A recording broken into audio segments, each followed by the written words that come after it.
think one thing that's important to kind of clarify is most of the people we talk to are either marketing or marketing adjacent. You very much are not.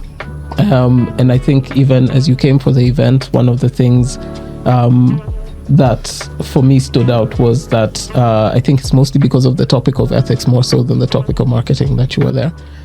When I was looking through your profile for another podcast, I saw something very interesting in your master's, and I said I was going to ask you about it, which is basically became a book that you published.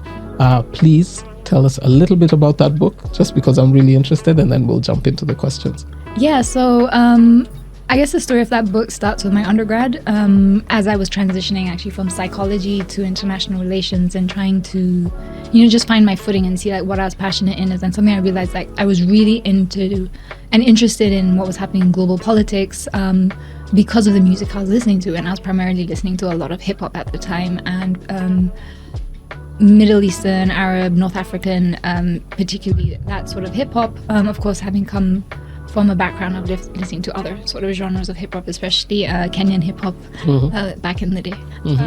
Like I don't want to show your age. Show my age. Yeah. I've already said I was a millennial. I am a millennial. But yeah, so I mean, hip hop was really like the one thing that guided me as I was doing my undergrad in terms of my interest areas, what issues I was interested in a very academic way. The different like socio-economic, political issues as well. It sort of gave me that like narrative or inspiration to make sense of some of the different documents that we'd be reading or theories we'd be engaging with, especially decolonial theory. And so when I did my undergrad, it was called a project. I did that on hip hop as well, right? On specifically Palestinian hip hop, and the role of Palestinian hip hop in the peace process. So again, I think very coming from a place where I was romanticizing what hip hop could do in terms of it being like an avenue for peace and peace building processes.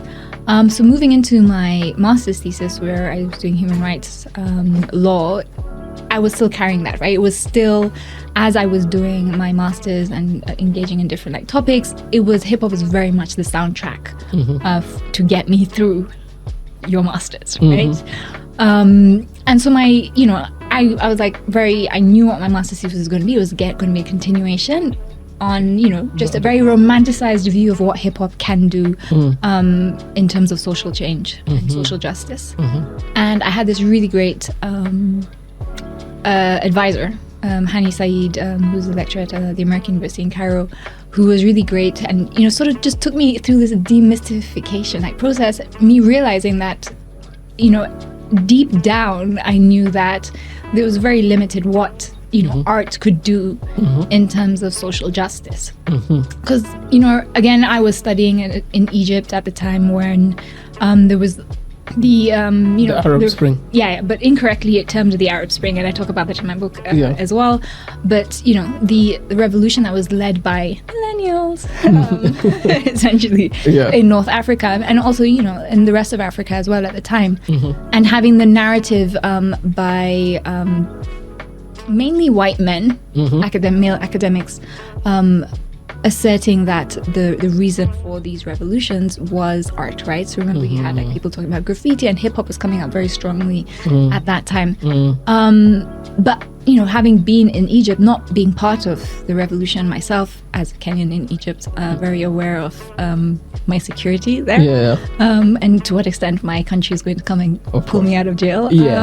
But yeah, so but seeing this incorrect narrative of and description of what was going on. And so my master's thesis is really about, it's like a process of demystification, I guess that's the word, or de-romanticization of the art, what art can really do in these processes, but also what human rights law could do, right? So what the legal framework can do for social justice, which I think is something that we're realizing a lot when, as we're currently talking about, and there are like 3 genocides going on in the world. Very aware of the limitations of the multilateral institutions and the legal frameworks. So that's what it is. So again, it's sort of written in a way that has hip hop as a soundtrack. hip hop, again, having already recognized that these institutions and the legal frameworks are lacking. So having that still as a soundtrack and as a narrative that leads you through this process of just coming to terms and the realization that maybe the multilateral institutions are not the way. Maybe the legal system is not our savior, you know, as such. So there's a lot to unpack. I'm going to try and direct it a little bit in the direction we want to go, because I'm obviously just very much into trying to understand what we can do, like what we as individuals can do to create change. But I'm a huge believer also that a lot of these things are sparked by what inspires you. And similarly, I think my first interaction with anything social justice was music I listened to growing up. So weirdly enough, not hip hop at first. It was mostly Bob Marley, and you know, his whole stance on a lot of things was pretty anti-establishment. And then hip hop came in, and you know, there's a lot of vocalness that kind of came from that, where I started understanding that there were certain plights, especially you know, for Black and brown people. And you know, over time I started realizing it was kind of like the medium for the marginalized to use their platforms. But specifically on that idea of like using your platform, I think I wanted to look at for the people who do get inspired, because I think what's happened now is music and content have kind of merged in this space of being entertainment, edutainment / agitation for people, where they consume it, they learn from it. Like, I think a lot of people, you know, talking about, you just mentioned like the genocides that are happening, a lot more people got on board with the social media movement when music aligned with it started popping up in their various cultures. So when you know, songs in like Scandinavian Europe started popping up, that region got activated in content. When Macklemore decided to do his thing, we started seeing more students kind of galvanizing around this. So there is a role I think music plays, but what I want to focus on a little bit is what is the role of the individual, and not so much in revolution as a whole, but in terms of empowering themselves for the change that we want to see. Because I think as we're talking about ethics in marketing, we also have to look at what is the role of the individual in the content they create, but also the individual in like the larger content scape that exists, right? So let's start with, what is your obligation to yourself? You've mentioned that the legal frameworks that exist and a lot of those structures, you can't fully rely on them for the change you want to see. What then do you rely on? And what role does your own like ability to learn about the platforms and learn about your rights and learn about your position as a consumer, as just someone using Facebook and using Instagram, using the internet and existing out there, what role do you play in being able to create the ethical structures and the policies and the legal frameworks and the changes that you'd want to see on those platforms as an individual? Yeah, so let me just first of all be very honest. I think I had sort of like separated in my mind my individual consumer, I don't know, nature from now my, you know, my political being or academic being, and you know, things like that, right? Because I didn't understand that there was that link, right? I didn't understand that whether I buy, I don't know, a Coca-Cola, right? And you know, everybody knows that Kenyan Coke was the best Coke, right? If I drink, and you know, I'd go out there, you know, internationally, be like, Kenyan Coke is the best Coke, right? That played into my politics as well, right? My social consciousness as well. I was not there, right? With my 3 degrees, I was not there. But I think like something that the Palestinian movement has done, right, particularly with the BDS movement, right, so the boycott, divestment, sanctions movement has done, is it has made us very aware of our role as individuals and the power we have just as individuals. Because remember, we're coming from a thinking that change can only be made through the masses, right? So the anti-colonial movements was masses, right? The revolutions in Africa in 2011 were masses as well. We're moving into a time where we're realizing that our individual power, right? That those masses are made up of individuals, right? So our individual power. So my decision not to buy a Coke, or my decision not to use Amazon, or in Kenya not to go to, use G4S, or other sort of organizations, does have a ripple effect, right? So it's that idea, like, if one person does something, it does have a ripple effect. But what it's also doing, it's making us be more conscious. So I remember like watching my mom, and I think it's very weird, like when you grow up, you have all these influences, but you sort of just forget them as you grow older, and it's like, oh, this is weird, But I remember my mom looking at, whenever we'd go to the supermarket, and she'd like pick up like a can of something, and she'd read like, where is this made, right?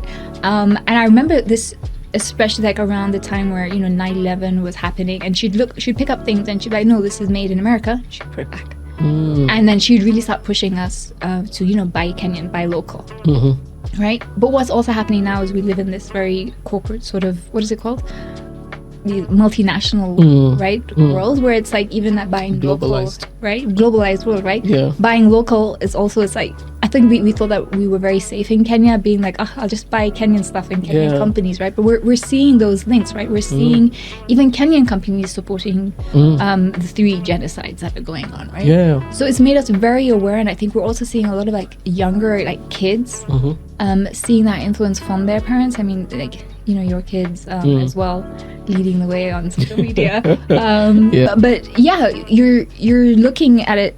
We're in a moment where, at a very like micro level, you're seeing parents like our generation who've lived through these like revolutions. These now, I'm really interested in seeing how now the student revolutions, that protests that are going on right now, and Gen Z, how they're very. Is it Gen Z or Gen X? How they're very Gen Z, are very like politically conscious, also leading this, and looking at, where are you spending that money, right? That hard-earned, Kenyan shilling. Yeah. And how is it linked to all these things, that are happening, not only nationally but also internationally, right? I remember there's also a movement about. I'm going to get in a lot of trouble on this podcast, but about like milk. You remember those? I don't know if it's still. I think it's still the case, right? Where the majority of the milk companies are owned by one family. Yeah. Right, and like having Kenyans being aware of that and saying what no, and then like consciously looking out and looking at milk packets to see like, where is this coming from, and is it part of that conglomerate? Yeah. So I mean, I think there's a few things there, because you mentioned 2 things, or at least two different concepts that I think I want to dive into one after the other. You've mentioned the idea of people being more aware, which is true. I think what's happened with social media is that we've all increasingly become a lot more present to what's happening and a lot more present to our role in what's happening, and a lot more present also to the impact of action versus inaction. I am also very much of the for as much as I knew a lot of what was happening, I didn't ever factor in my consumption into it, which is kind of the second point, because there's the knowledge and then there's the action, and a lot of the action that people take is based on your dollar, your shilling. Like, what do you do, what do you consume, what do you actually put money behind? So I want to break this into 2 different things, because there's the idea of learning and educating yourself and empowering yourself through education. I think that goes 2 ways. It's one, knowing more about what's happening in the world, which is what you've addressed. Like, there's a way to kind of go about it. And I think, honestly, also just to be very honest, I think a lot of it is that the information is out there. Anybody can access it, right? But the one which I feel is a bit more nefarious is the idea of knowing how, like, knowing your either your rights, or like how the platforms, the tech companies, etc., use your presence, the ad companies, the agencies, pointing at us as well while I say this, but like how we use your information? Because I think as we were talking earlier, I mentioned something to you and you're just like, oh, I didn't realize that mattered, right? What responsibility do people have to kind of engage with that as well? What responsibility do people have to, as consumers, to kind of know where they fit in this spectrum? Because part of the reason why you're consuming things is because the marketing is getting to you before the information is getting to you. And the main reason why that's happening is this algorithm, this mystical, data side of things that most people just don't care about. But should people care more? Should people learn more? Should people engage more with that aspect of I guess of the information about who they are and where they fit in this whole spectrum? So I think definitely, again, I think just, until 30 minutes ago, I was of the assumption that I'm just this random, Kenyan girl in Kenya. So what if AI picks up information of me, or, if Instagram has information, what are they going to do with it, right? I'm not that important, right? There's this feeling that if you're not important, then your information, your data is not important as well, right?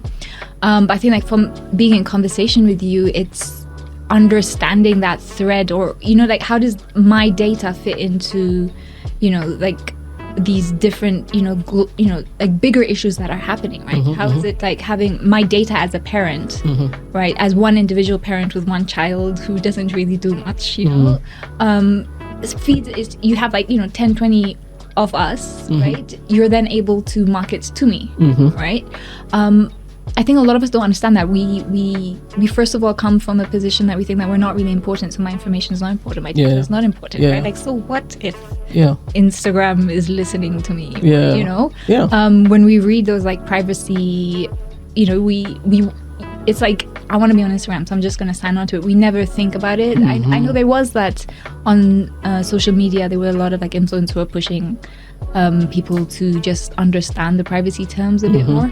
But I think it didn't have it didn't address the individual who felt that they weren't significant.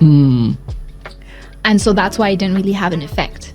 I think if it did address us, people who don't feel like we're significant, then it would have that mass effect. And then, now we're seeing Meta being sued as well. It would have that mass effect where, we would be able to push some of these tech companies to realizing that you can't play with our data. You can't violate our individual rights, right?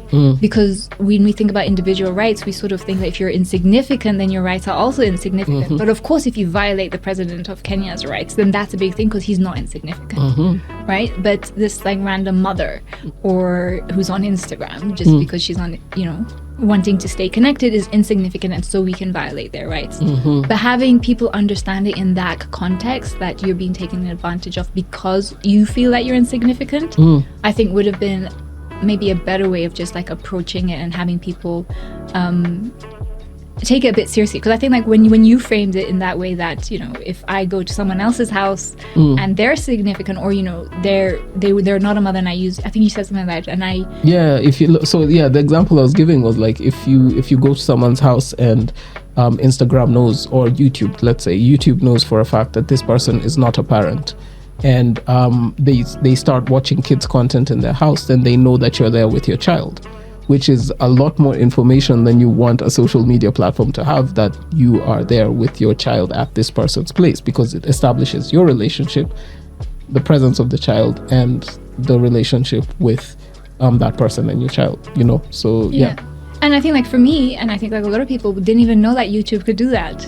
We were more thinking it's my iPhone that does it, right? We didn't understand it's websites can do this, and and I think it also plays into our understanding of cybersecurity. I think when we talk about cybersecurity, and I was speaking to you about this earlier, we think about it in a very in terms of sexual violence, right, and gender-based violence, which is important, right? There is a lot of gender-based violence that happens on the internet, and we have to deal with cybersecurity like that. But we never talk about cybersecurity in this very individual sort of level in terms of consumerism and us even thinking that as I'm speaking, thinking that using Instagram is I'm consuming, right? I'm a consumer. I'm buying into their product, even though it was free. There was no monetary sort of exchange for me to sign on to Facebook or YouTube or Instagram or anything. Is that I did in a way sign on to it, right? There is some sort of exchange that I am making, and the exchange seems to be, I think we're realizing, our data. Yeah, and that's so. There's an adage which is used. I don't know if it's overused at this point, but it's used a lot in digital marketing, which is, if the platform is free, then you're the product. And ultimately, when you look at Facebook, Instagram, all these different companies, their revenue comes from the ads. They say they're social networks, but they're ad companies. Number of times we've mentioned Instagram here. Please sponsor. I'm joking. No, but seriously, I think the idea is usually that what they're commoditizing is, the people.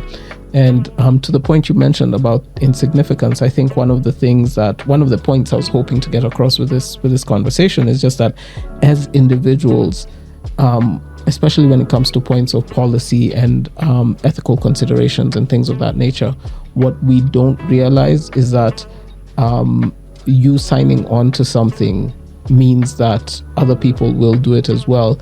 And for as much as you as an individual might not think that you're significant in this whole mix, there's 4 billion of you on Instagram, and 4 billion people, regardless of what setting, is not insignificant. Mm-hmm. So one policy change impacting all those people means that you who doesn't think you're important and someone who might think that they are versus someone who actually significantly is, are all subject to the same thing.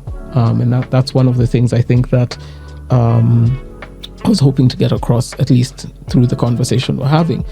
But to the flip side, the second side of the conversation, which was currency, specifically I'm saying currency because I want it to be not just monetary, but also social currency. Yeah. What you invest in. I think that goes two ways, right? So it's what you said about the boycotting divestment, which in itself is something I feel like it also goes into action and organization, which is a bit more complex. But there's the very specific what you put your stock into, because then that gains value. So for instance, the voices that we choose to support and the creators that we choose to support, I think we give them more value by giving them our support. So my I guess my question there is, without taking away from the experience, because like you said, sometimes I'm just a mom or I'm just a dad who's just trying to use Instagram and learn a few things and have a decent day.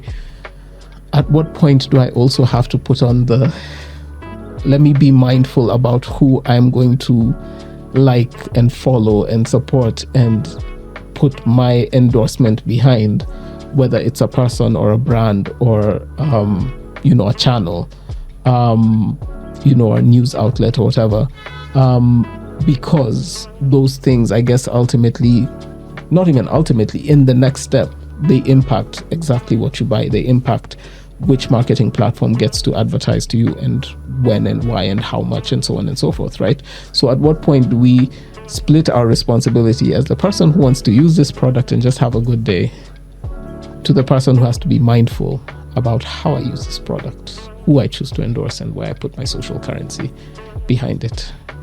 I think the more we get into it, and the more I think we're seeing through these genocides that are happening, and we're, as individuals, we're thinking what is my role, what can I do, right? We're feeling very helpless, and it's what can I do?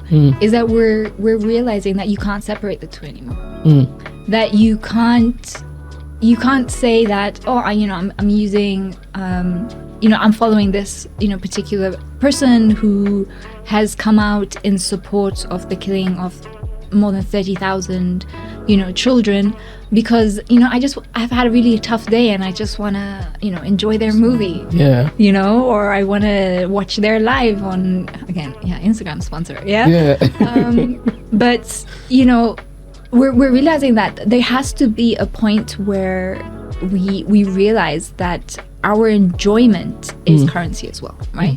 That we're enjoying this person who has come out in support of the mass murder of children. but it's a really weird thing, right? It's like we separate it in our mind and we justify it and we make it ethical that I have a right to my to my enjoyment, and a right to your even like leisure and stuff is a right, it's a human right, and we sort of then start to do this like intellectual gymnastics around it, trying to justify and make ourselves feel better for consuming this product, right, by these individuals. But what I really love seeing is just like how this like younger generation, I think like maybe for us millennials, we do a lot of this intellectual gymnastics, trying to be like, no, but I just had a really tough day, or like what difference does it make if I unfollow this person and they have I don't know how many million followers, I'm just like, what is go down by like one person, does it even count, right? This again, right, insignificance, and especially us on the continent, right?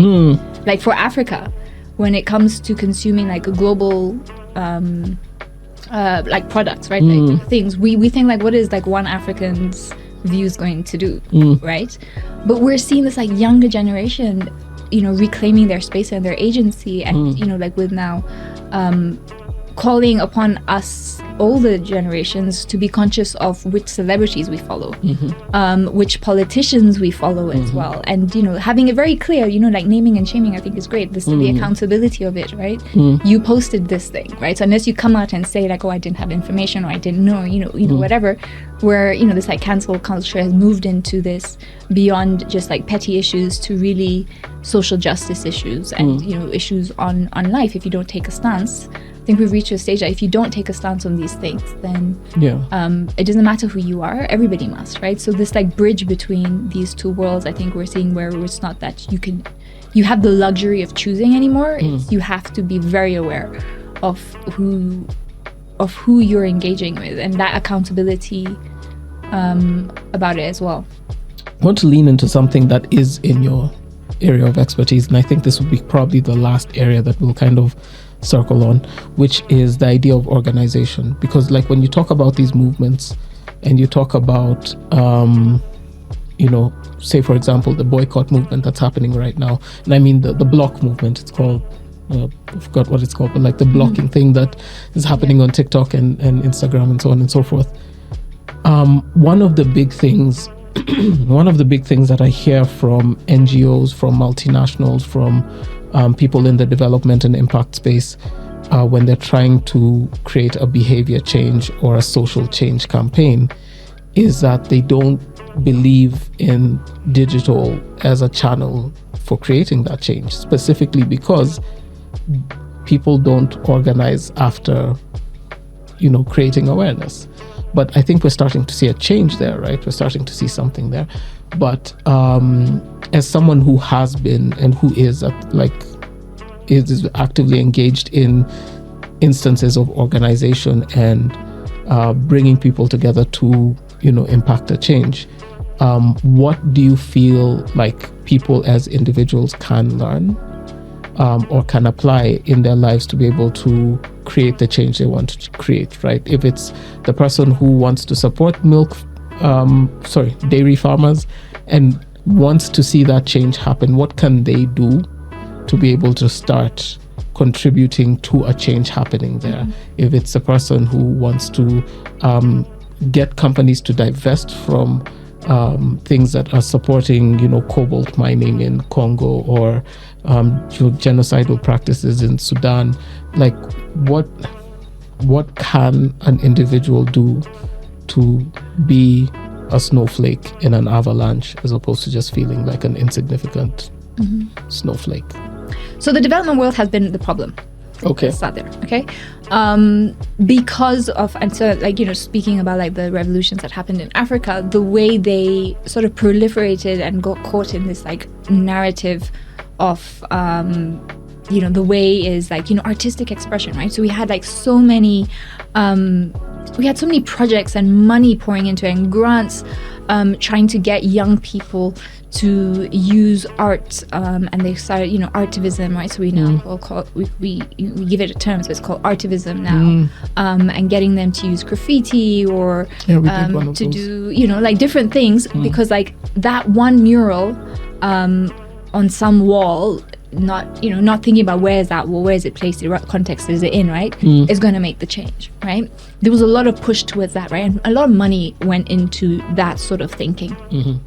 I think then there was like a lot of pushback from like people who were then involved in those revolutions being like, no, this was a very organized movement. And we're seeing very organized movements now as well, right? So as much as social media, the internet has what it has done is it's brought people together in terms of you don't feel alone, right? So if I'm just like this one person deciding that I'm not going to drink Coke anymore, and I'm not going to buy Coke, you feel like you're weird, you're odd, you're this like, you feel alone. But when you see it as part of a movement, right? So BDS being formed as a movement, having different chapters around the world gives you this sense that you're not alone, right? That sense that you're not alone, then it feeds into you now being like, okay, now how do we come together? How do we organize? And I think like one thing that if you see like the student encampments and how they're organized, it's not just a bunch of kids just, sitting in tents.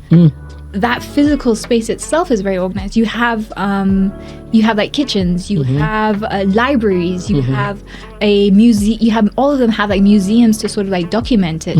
But that also tells a story in terms of like what are the areas that are important for these movements, right? Food is very political, right? It tells you food is political. It tells you that documenting and having those people who are in the encampments and in the movement documenting their own history, right, is important. So museums, right? And the history that we're telling is important. It tells you that news is important as well, right? Because they all have their own like news that they produce, right? That alternative narrative from the CNNs or the Fox News and so on, right? It's understand, and then you also have that political wing, right? So you have like a group of them who, and this was also same thing happened in the revolutions that happened in Africa. You have a wing that is dedicated to policy, right? That works very closely in lobbying government and different politicians, influences as well, by giving them the facts. So they're not just a bunch of young people on the streets yelling, right? They know their facts, right? And we're seeing them like online now, very, I think like something like when it comes to like young people leading these movements is there's a tendency to try to delegitimize them because of their youth, and linking their youth with that they don't have the knowledge. But we're seeing them very articulately conveying that link between what is happening. There are universities investing in some of these companies, linking it to their rights as well, right? Very articulate.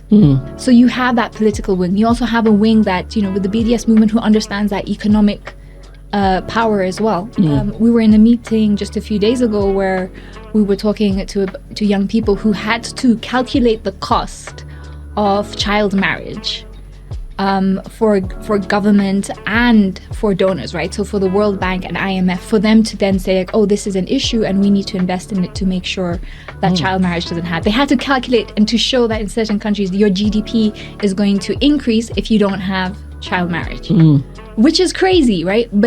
And it's like, how can we do this? But this is you had young people who led that, who did it, right? Who were able to articulate that as well and create like advocacy points to be able to take that to government. So understanding that, yes, that one insignificant, Gen Z or millennial, whoever it was, who was sitting there watching these things that were happening, feeling like they can't do anything, were brought together by these platforms. So these platforms not only brought awareness, but they also brought together a sense of community that then enabled them to find now which areas they were interested to be able to create that change. Whether you agree or not, but part of that comes from you look at the people who you consider to be significant and how empowered they feel.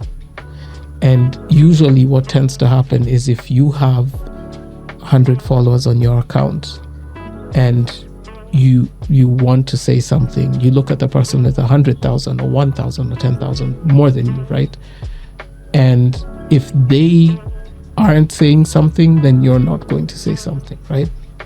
So do we have like as a step one, do we have a role in trying to make sure that the people who we support feel empowered? Like, is there a reason to do that, or is it more important to just as individuals say that it doesn't matter whether you have 100,000, 10,000, 1,000. Each of us needs to focus on supporting. Like, I need to support you at your 100 as much as I need to support her at her 10,000. What's the correct way to go? Do we support content creators and influencers and make sure that they feel like they don't need to? If brands stop supporting you, we will support you. Is that the way to go, or is it more so -1 and we'll do this ourselves? I think it's both, right? So I think like definitely the support for you're doing great, right? You're speaking out, you're creating an alternative, I'm going to support you, right? And that goes in, like the Made in Kenya sort of, things as well, right? It's like that's actually my next conversation is Made in Kenya. Yeah, but it's like, this, I remember like when that campaign came out, I was very young, but there was this assumption that, like, what is this really going to do, right? Like Made in Kenya we have all these like international brands, people are not going to buy Made in Kenya, right? But we're seeing like it's made some sort of, significant change, right? So it's definitely that one, like that +1 to people who are who are not afraid to demonstrate the values that you share as well. And I think it's important for us to support them. Us also recognizing that a lot of these people who put themselves out there in support of some of these issues are also, getting targeted, right? So it's important to have that support system for them as consumers. But it's also important for us to, the -1 as well. Yeah, right? Hold them accountable. To hold them accountable. And that's like one of the ways to hold them accountable is that very clear -1, right? Also recognizing that those individuals are then, like, I think like one thing that we're not speaking about is just how there's certain like Kenyan influencers who've come up very strongly that you didn't think would come up very strongly, but their content is now being watched very closely, right? So the minute I see I don't want to like target any of them, so I'm not going to mention them. But the minute I see this like one influencer who's come up very strongly about Palestine, and I see them in their shot a Coke, or I see them promoting La Roche-Posay, right? I'm gonna then I'm gonna hold them accountable, and I'm gonna be like, how did you do that, right? So for us to understand the position that they're putting themselves in terms of they're now being held accountable on all sides, right? The people who are not happy with them are holding them accountable and, are, again, economically trying to ensure that they don't have access to certain things and spaces as well. But it's also us who are then doing the +1 who are also, and I think they are very aware of it, right? They're being held accountable if they step out, even in their personal lives, step out or, that perception of what you think someone who's come out on some of these issues should be like. But then I also think it's like, when we're just like seeing like Amanda Seales, right? Shout out to Amanda Seales, like, but she's fine.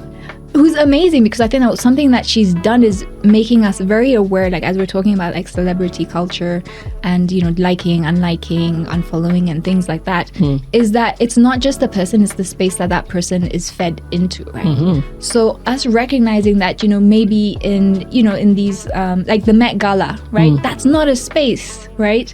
We need like alternative spaces, right? So it's not about trying to, the space is problematic itself, right? So it's not about trying to change that space and be like the Met Gala should change, right? The Met Gala is not going to change if you think about which money is in, right? The Grammy Awards or, all these spaces, these like popular culture spaces where we, think about it, like when we're thinking about followers, we made it, right? We're recognized on this platform. We're recognized in this space. So my 100 or millions of followers has got me there. Is those spaces itself are problematic, which I think is something that she speaks about and she brings awareness to a lot, right? That it's not that we're trying to, she's lost access to those spaces, but I think like what's going to be really interesting is that the community that comes around these individuals is the potential for them to create alternative spaces which are as powerful as those very popular culture spaces. And I think that, so this goes back to also what you were saying about the encampments, is just being able to consider that there's multiple factors that need to exist for a movement to be sustainable. Because outside of the +1, there also has to be a side that's documenting this and saying, here are the people that are doing what's happening. Like there has to be, in the same way there's this is a terrible way to explain this, but in the same way there's a BDS to tell us where the minus ones need to go, there needs to be something that tells us where the plus ones need to go for that counter movement to be able to gain enough validity that this institution can, make the changes that we need to happen. And I think, like, just to add on that, like, from like a legal perspective, as well, like when it comes to, like, if you look at like the Rwandan genocide, right? It was sort of like, it was in a time that it wasn't like digital. So you'd have to like find those individuals who were, part of the genocide, right? The apartheid in South Africa as well. I think like we've all been in spaces where we're talking to South Africans who white South Africans who were adults during apartheid, and us wondering in the back of our minds, what were you doing? And we don't have that track record to be able to conclusively say, and some of these individuals are leading like multilateral institutions, right? To say very that actively. You were pro apartheid, but now we have a digital footprint, right? So that one post that you might have made, saying that we sympathize with Israel, or you're constantly bringing up October 7th, right? We have that track record now. So definitely in the next 10 years, right, we're going to, like, if I think about it from an academic space, we're going to be teaching the Palestinian genocide, the Sudanese genocide in schools. We're going to, right? But now we have a track record to be able to say that even one insignificant person, right, who then in 10 years is going to be the head of something, or head of some company, or wherever, or the parent in the school that your kid goes to, you're going to be like, excuse, like, we have the digital record to be able to, go online and be like, put in their name and be like, was this person pro or against? And does that then, like, I mean, for for the brands out there, do you think that's going to have a significant enough impact on them? I have my take on this. I'll leave my take for the end. My hope is that it does, right? Like, if we're thinking about now, we're seeing like all these court cases coming up, right? And we're seeing a very clear, like, how it is being financed, right? So when we're talking about the apartheid, right? The apartheid ended because they couldn't financially sustain it. Okay?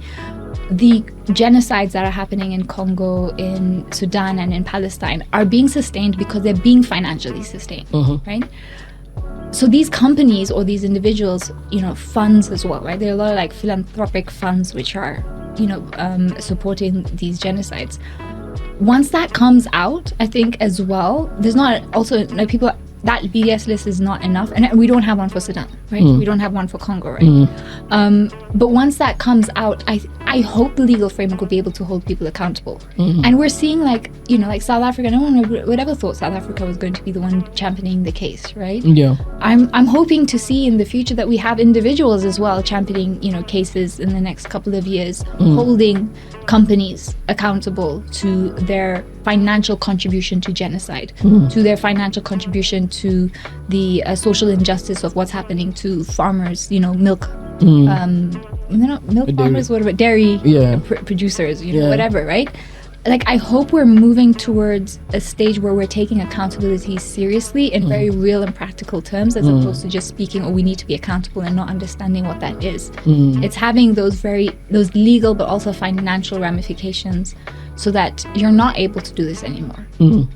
Because I think, so my take on this is a little bit split, because I think part of me loses hope a little bit when things like the case that I forget the big five tech companies that were exonerated by the US for their responsibility in what's happening in Congo, despite them being like the primary, causes of, all these rare metals being pulled out of there, and the subsequent genocide and mass issues that are happening there. Those are brands that still have a lot of brand love now on the continent, right? So as individuals, as Africans in this space who will look at what's happening in Congo and want to be really sad and supportive, we still don't think about those brands. And I think there's a bit of, there's part of me that loses hope when things like that happen. But I think what's become interesting is, like you mentioned earlier, there's a Gen Z wave that's kind of coming, And what a lot of brands, I feel, are not being fully cognizant of is that they are a very disruptive generation. Look what's happening in India right now with the elections, and look at how so many places have been upended by one wave of digital movements. The minute they get behind a movement, because one, they have the numbers, and two, they know how to mobilize better on their platforms. Like, we can sit and try to figure out how people should organize, but we are working the way we worked, right? We know how we got our people together. They know how to just take a filter and say, we're going to raise money doing this.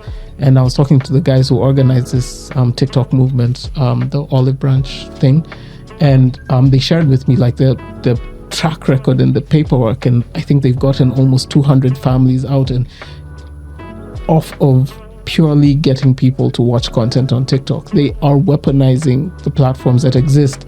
And I think what's next, what's going to happen over time, like you said, is that these people will grow into real roles. So for as much as there are people right now who have a platform who are going to grow and become marketing directors and CEOs and heads of NGOs and so on and so forth in other places, so too will the Gen Zs that watched you do what you did.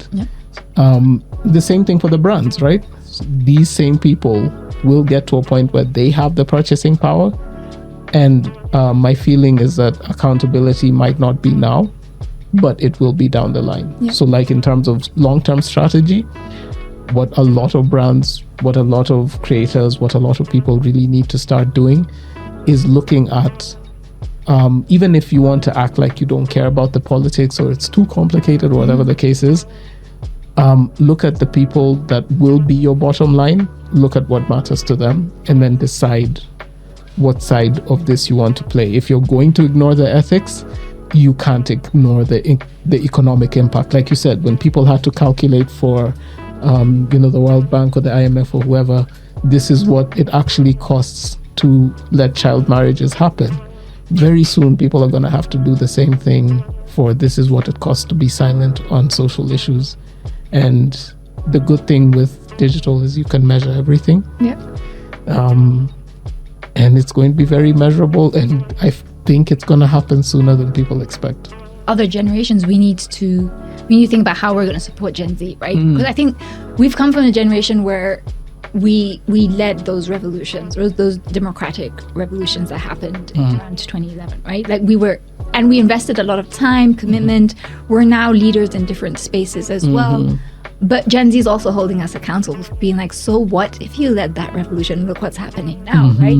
So what if you led that revolution? You allowed these economic trends to carry on.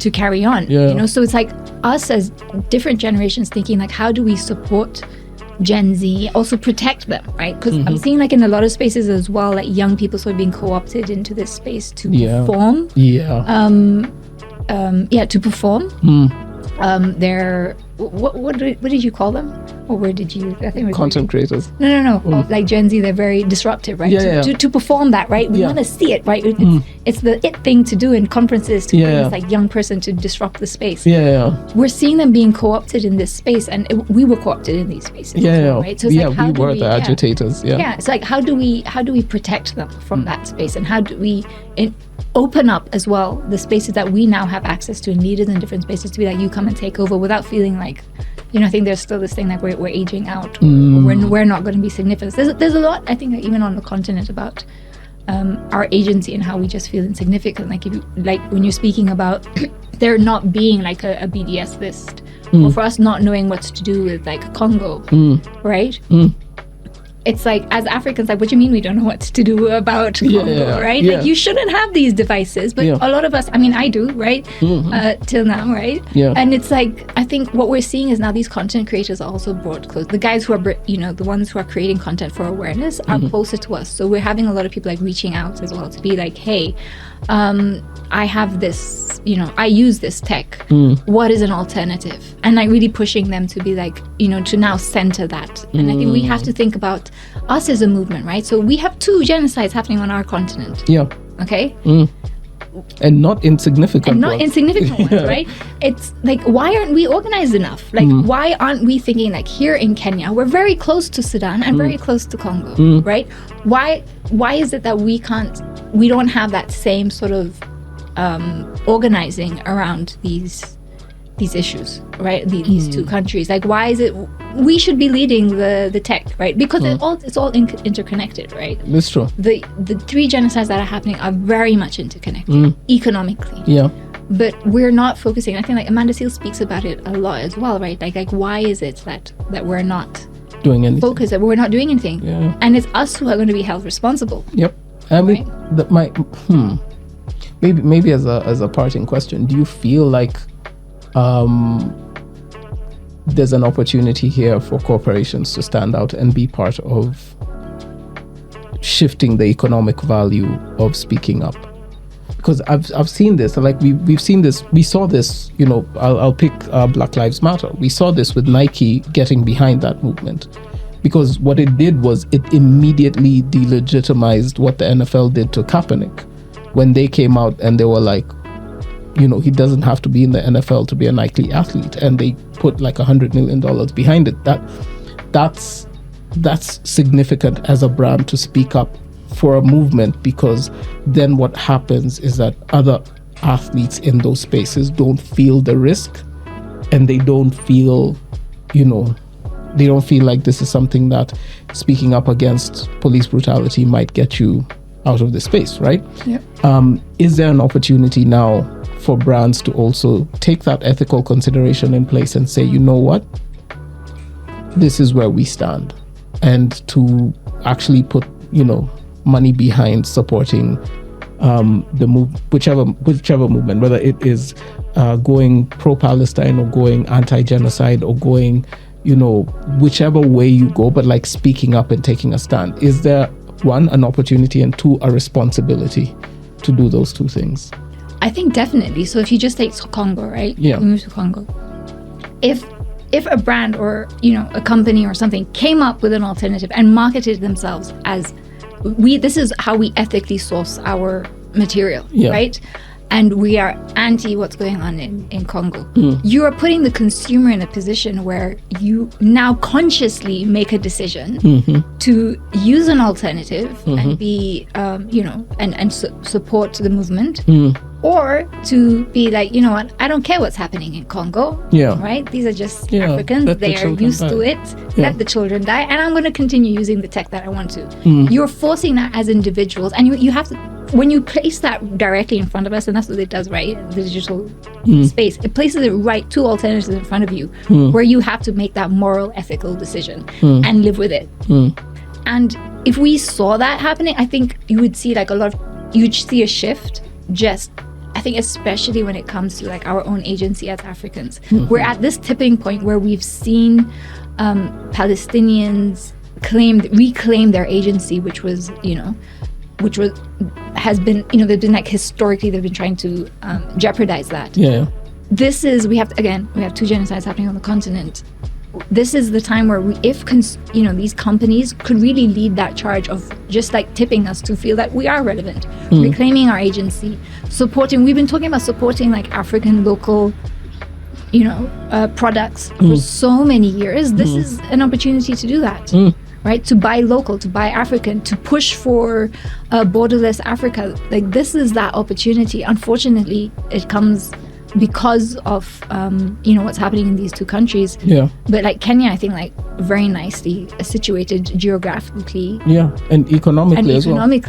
To really lead the charge, but we're not seeing it because I think that even our local brands feel like, but I'm just there's this, I don't know what it is, like I've been like, I mean, even in my master's, like all this, you know, why is it that we feel so insignificant? Like we feel like we don't fit into these like global politics that's happening, even though the people and even on the digital world have shown us very clearly how they're interlinked. I have a theory behind this and it's basically that the platforms that exist are geared towards two things. The first thing is to give you a sense of control, and the way they do this is by making you believe that they feed your egocentric bias. This is about you, right? The algorithm is tailored to you. This is about you, the individual. And what that does over time is that it makes you feel exactly how you want to feel when you want to feel that. How this works is, if everybody's screaming and you scream, you feel like your scream is louder. Because if you go and comment on something, when you click on that post, your comment is at the top. It's on top of the person with 300,000 likes, right? And it does something psychologically for letting you know that you're powerful. Your one action matters. But at the same time, if you choose to do nothing, because of the vastness of the situation, you feel like nobody can see you, like you're hidden in this blanket. It's the idea of being on the other side of the screen. When you turn your phone over, nobody's there. And that feeling of going from, it's like when you walk out of a very crowded room into a very quiet room, loneliness is probably one of the first feelings you feel, because you're like, well, I'm alone.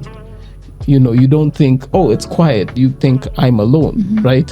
It's the same thing that happens here with social media, because then the continuous reinforcement that exists is that the minute this button is pressed, the minute the power button is pressed, the minute I log off, the minute life starts to happen, it doesn't matter.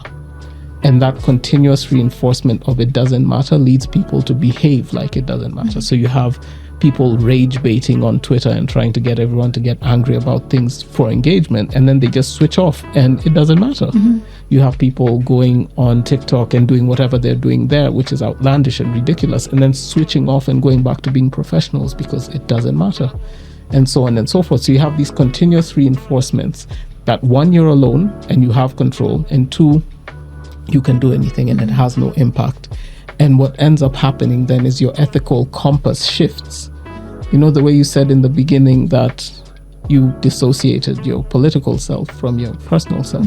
It's the same thing here. People dissociate their ethical considerations as a human being. No one is ever going to say, let the children die. Yep. In real life. You know what I mean? Nobody is that heartless. But when you get online, and the choice is, should I like this post or should I buy this product? And the implication, if you do, is that you're supporting this. The acrobatics kick in and you're like, I'm insignificant, it doesn't matter. And you do it and switch your phone off. And absolution happens when the phone goes off. So yeah, that's kind of my thinking there, is that feeling of it being insignificant is not so much insignificant, but inconsequential. There's no consequence to anything that I do here. And that's where people feel that sense of isolation. And, that there's no individual value in your ethical considerations. Any parting shots? I know we've gone over time a little bit. Just like realizing that there is a role to play in each of these spaces, these digital and these offline spaces. But if you solely stick to one of them, then there's not going to be any social change, right? So even like for consumers, that they need to engage in both spaces, right? So the digital space, yes, but also like the physical spaces as well. They need to also be able to continue see that, and the same, like they need to translate, right? So you can't be doing something on the digital space and then in the physical space, because now you're talking to a different demographic, right? You're now having like a different narrative or different conversation. Like they need to line up. So you need to kind of just unify your identity. Cool. Well, thank you so much for making time. Hope it was a useful conversation. Yeah, it was. Yeah. I was like, early on I was like, okay, I'm just gonna hand Zainab my phone next to my laptop and be like, set up everything up for me. Yeah, and just like switch everything off. Yeah. No, I'll show you how to do that. But yeah, thank you for making time. And I think like the parting take for me is just that we all have a responsibility to kind of use our platforms how we want to use them. And I mean, this ranges from like the very, very serious, very urgent things that are happening in the world on a day-to-day basis, but it also goes down to the less significant things where you might think that it doesn't matter. Like the thing I like telling people is support your friends. So if you see someone doing something and you think it's just us in this space, but they're doing something really good, give them a voice, because we need more voices that are doing things that are meaningful And whether that's following you and supporting you and saying, okay, Afrizist, we're here with you, or whether that is going to someone with a much bigger platform who's lost brand deals because they spoke up about something, and telling them, we will find ways to support you, create spaces for us to be there, and we'll be there for you. I think there's that to take away. On the flip side, because we do work with brands and we do work with NGOs and so on, I think there's also the importance that, as we've talked about, of thinking very long term, taking a very long term view of the ethical implications of silence today, potentially having massive economic implications, massive historical and brand and reputational implications down the line if they're not addressed today. Yep. Because accountability starts from the point of action. So yeah, thank you so much. No, thank you Good for having me. conversation. Yeah. Yep. All right, I'm done.